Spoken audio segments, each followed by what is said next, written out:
Rajahmundry pharmacy విద్యార్థిని నాగాంజలి మృతి చాలా బాధాకరంగా ఉంది. వైసీపీ ఎమ్మెల్సీ కళ్యాణి ఆవేదన వ్యక్తం చేశారు. ఫార్మసీ విద్యార్థి విషయంలో ఆమెకు అన్యాయం జరిగింది. చంద్రబాబు ఏం చేశారు? రాష్ట్రంలో ఆడపిల్లలకు అన్యాయం జరిగితే పవన్ కళ్యాణ్ తాట తీస్తామన్నారు. ఇప్పుడు ఎక్కడున్నారు?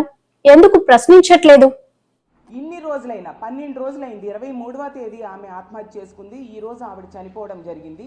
ఇన్ని రోజులైనా ముఖ్యమంత్రి గారు కానీ, డిప్యూటీ సీఎం గారు కానీ, అలాగే హోమ్ మినిస్టర్ గారు కానీ, ఒక మహిళ అయి ఉండి కూడా హోమ్ మినిస్టర్ గారు కానీ కనీసం ఈ విషయం మీద స్పందించారా? మెరుగైన వైద్యం అందుతుందా లేదా కనీసం కనుక్కున్నారా? ఎటువంటి స్పందన లేదు. అడుగడుగున నిర్లక్ష్యం. ఎంతగా వీళ్ళకి మహిళల పట్ల చులకన భావం ఉంది అనేది అర్థమవుతుంది. ముఖ్యమంత్రి గారు చంద్రబాబు నాయుడు గారు ఆడపిల్లలకి ఈ రాష్ట్రంలో కనుక ఎవరైనా అన్యాయం చేస్తే అదే వాళ్ళకి ఆఖరి రోజు అంటూ మాట్లాడుతూ ఉన్నారు. మరి ఈ ఫార్మసీ విద్యార్థి విషయంలో ఏం చేశారు ముఖ్యమంత్రి గారు? మీరు పక్కనే పోలవరం సందర్శించడానికి వెళ్ళారు ఈ 12 రోజుల్లో. మరి ఈ అమ్మాయిని చూడడానికి వెళ్ళడం కానీ, కుటుంబానికి ధైర్యం చెప్పడం కానీ ఎందుకు మీరు చేయలేదు? అలాగే డిప్యూటీ సీఎం గారైన పవన్ కళ్యాణ్ గారు అయితే ఆడపిల్లలకి అన్యాయం జరిగితే తాట తీస్తానని చెప్పారు. మరి పక్క జిల్లాయే కదా మీది, మీ నియోజకవర్గం. మరి రాజమండ్రిలో ఈ అమ్మాయికి ఎంత అన్యాయం జరిగితే ఆమె లెటర్లో ఎంత దారుణంగా అతను వేధించాడు అనేది అంత చక్కగా ఆమె రాసిపెట్టి చనిపోతే మరి మీరు ఎక్కడ ఆ దీపక్ తాట తీశారు? కనీసం ఆ కుటుంబానికి పరామర్శ చేయడానికైనా వెళ్ళారా మీరు? అంటే మాటలకైనా చేతలకి మీ మాటలు పనిచేయవా?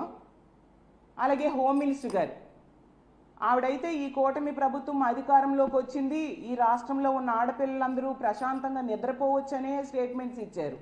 అలాంటి వ్యక్తి పక్క జిల్లాయే కదా. మరి ఈమె ఈ సూసైడ్ చేసుకొని 12 రోజులైంది, హాస్పిటల్లో వైద్యం అందుతుంది. కనీసం దీని మీద వెళ్ళి ఆ కుటుంబానికి పరామర్శించడం, ఆ అమ్మాయికి మెరుగైన వైద్యం కోసం ఎటువంటి ఆదేశాలు ఇవ్వడమైనా మీరు చేశారా? అసలు ఈ రాష్ట్రంలో ఆడపిల్లలు ఈ కూటమి ప్రభుత్వం అధికారంలోకి వచ్చే ప్రశాంతంగా నిద్రపోతున్నారా అని నేను అడుగుతూ ఉన్నాను. ఎంత దారుణమా? ఎంతసేపు ఈ కూటమి ప్రభుత్వంలో ముఖ్యమంత్రి గారికైనా, డిప్యూటీ సీఎం గారికైనా, మంత్రులకైనా, ఎమ్మెల్యేలకైనా కామెడీ స్కిట్స్ చూసి నవ్వడం, ఎంజాయ్ చేయడం మీద ఉండే శ్రద్ధ ఇలా ఆడపిల్లల మీద అఘాయిత్యాలు జరుగుతుంటే వాళ్ళకి రక్షించాలి అనే దాని మీద లేని పరిస్థితి క్లియర్గా అర్థమవుతుంది. ఎందుకంటే ఈ కూటమి ప్రభుత్వం అధికారంలోకి వచ్చాక పోలీసుల్ని మహిళల రక్షణ కోసం, ప్రజల రక్షణ కోసం ఉపయోగించట్లేదు.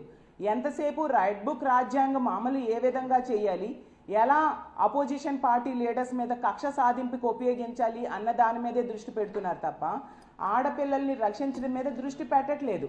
అందువల్ల ఇలాంటి పనులు చేసే దుర్మార్గులు రోజు రోజుకి భయం లేకుండా పోతుంది.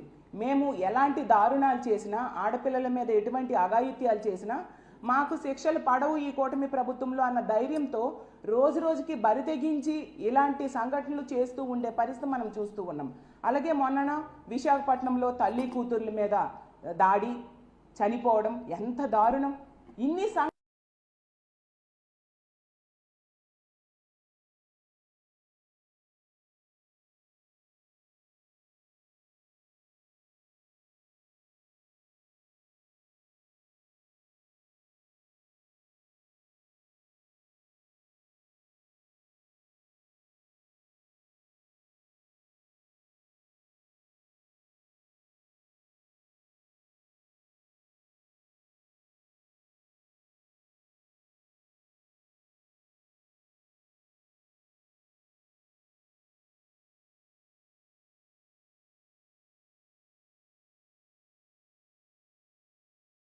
చేసే దుర్మార్గులు రోజు రోజుకి భయం లేకుండా పోతుంది.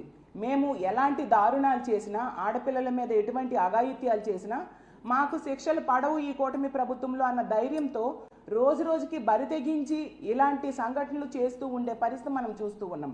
అలాగే మొన్న విశాఖపట్నంలో తల్లి కూతుర్ల మీద దాడి, చనిపోవడం ఎంత దారుణం!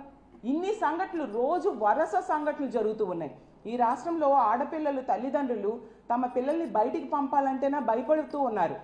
ఆడపిల్లలకి రక్షణ లేదు అనే విషయం క్లియర్గా అర్థమైపోయిన పరిస్థితి. ఇంట్లో ఉన్న మహిళలకి, ఆడపిల్లలకి రక్షణ లేదు, స్కూల్కి వెళ్ళినా రక్షణ లేదు, కాలేజ్కి వెళ్ళినా రక్షణ లేదు, వాళ్ళ వృత్తికి పని కోసం వెళ్ళిన ప్రదేశాల్లో కూడా రక్షణ లేని పరిస్థితి. ఇంత దారుణమైన పరిస్థితులు ఈ ఆంధ్రప్రదేశ్ రాష్ట్రంలో నెలకొనడం నిజంగా చాలా దురదృష్టకరం. శక్తి యాప్ అని చెప్పి తీసుకొచ్చామని చెప్తూ ఉన్నారు. గతంలో మీ అందరికీ తెలుసు, జగన్మోహన్ రెడ్డి గారు దిశ యాప్ తీసుకొచ్చారు. పక్క రాష్ట్రంలో ఒక ఆడపిల్లకి అన్యాయం జరిగితే అలాంటి పరిస్థితులు ఈ రాష్ట్రంలో జరగకూడదు అని చెప్పి దిశ యాప్ని తీసుకొచ్చారు. దిశ చట్టాన్ని అసెంబ్లీలో ఆమోదం తెలియజేసి కేంద్రం దగ్గరికి పంపడం జరిగింది. మరి ఇప్పుడు అదే కేంద్రంతో మీరు ఎలియన్స్లో ఉన్నారు. ఆ దిశ చట్టాన్ని ఆమోదం చేసేట్టుగా చేసి కఠినమైన శిక్షలు ఇలాంటి వాళ్ళకి పడేట్టుగా ఎందుకు మీరు చేయట్లేదు? సరే, మీరు పేరు మార్చుకున్నారు దిశ యాప్కి, శక్తి యాప్ అని పెట్టారు. ఇదే దిశ యాప్కి ఈ హోమ్ మినిస్టర్ గారు గతంలో ప్రతిపక్షంలో ఉన్నప్పుడు చాలా వేటకారం ఆడారు, కానీ దాన్ని కాపీ కొట్టి పేరు మార్చుకున్నారు. మరి ఆ శక్తి టీమ్స్ ఎక్కడ హోమ్ మినిస్టర్ గారు అని నేను అడుగుతున్నాను.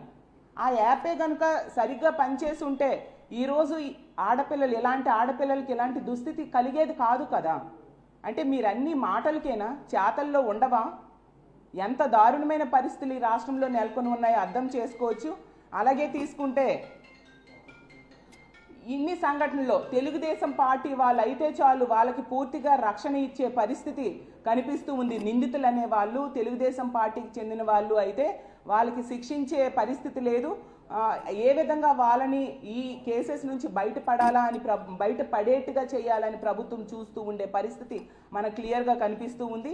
కాబట్టి ఎప్పటికైనా ముఖ్యమంత్రి గారు, డిప్యూటీ సీఎం గారు, మంత్రులు, ముఖ్యంగా మహిళా హోంమంత్రి గారు మేలుకొని ఇలాంటి సంఘటనలు మళ్ళీ పునరావృతం కాకుండా చూడాల్సిందిగా మేము కోరుతున్నాము. మహిళలకి, ఆంధ్రప్రదేశ్ రాష్ట్రంలో ఉన్న మహిళలకి రక్షణ కల్పించండి.